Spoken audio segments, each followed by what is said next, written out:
Hi, I'm Adam Yenser, and welcome to the Canceled News, the show that's been blowing up more than Nord Stream 2. I'm up over 600 subscribers since last week's episode, so thank you all for that. And please continue to like and smash that subscribe button. But not so hard. Come on, other people have to use it too. Now here's what's in the news. The Cherokee Nation is asking the government to make good on a treaty from 1835 that guarantees them a seat in the House of Representatives. So far, they've only been given 1/1024th of a senator. Chipotle is testing a new robot called Chippy that would make tortilla chips in their restaurants, and they've hired a bomb squad robot to clean their bathroom. U.S. News & World Report ranked Switzerland as the best country in the world to live in 2022 based on happiness and quality of life. Boy, did that suicide pod company pick the wrong country. Ryan Murphy's Monster, the Jeffrey Dahmer story, premiered this week with Netflix's biggest opening ever. But if you'd rather see someone who doesn't kill, you can watch Patton Oswalt's new special instead. Military-age men fleeing Russia to avoid the draft have been causing traffic jams at airports and borders. Russia hasn't seen lines this long since that time a store got fresh bread. This week, Cuba voted to legalize same-sex marriage, and Jamaica is so homophobic it floated further away. The referendum passed in large part due to the effort of Cuban LGBT activist Che Guevara.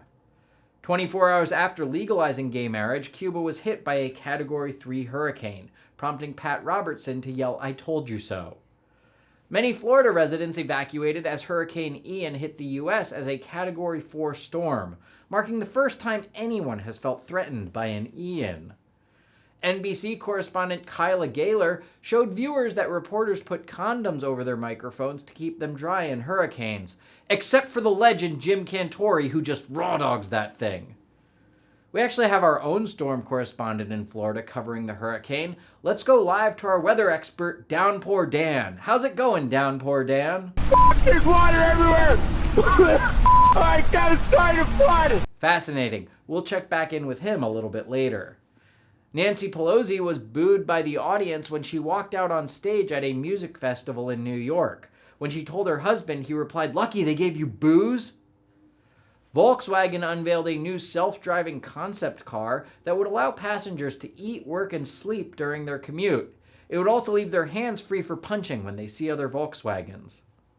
In a statement on Twitter, chess world champion Magnus Carlsen accused his rival Hans Niemann of cheating, and he says it's only a matter of time before the audience stays awake long enough to catch him.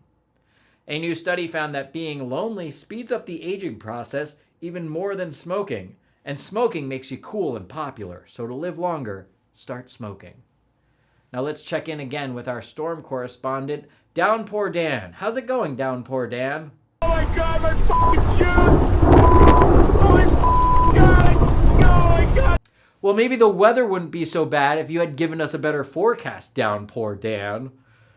Alec Baldwin and his wife welcomed a new baby girl named Ilaria Catalina Irina, although Baldwin plans to call her a rude, thoughtless little pig for short. According to a new book, Donald Trump considered firing Jared Kushner and his daughter Ivanka with a tweet. He also considered sliding into Ivanka's DMs. Jeff Bezos' ex-wife, billionaire Mackenzie Scott, has already filed for divorce from her second husband, high school science teacher and soon-to-be billionaire Dan Jewett. A new study found that vegans and vegetarians are depressed twice as often as meat eaters. Specifically, they're depressed during both lunch and dinner.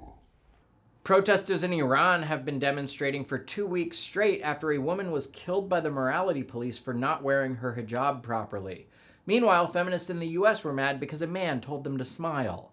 But hopefully Iran will soon elect a strong female leader, like Italy. Now I believe we have one final update from Downpour Dan, who's in the eye of the storm. How's it going, Downpour Dan? This flood is f***ing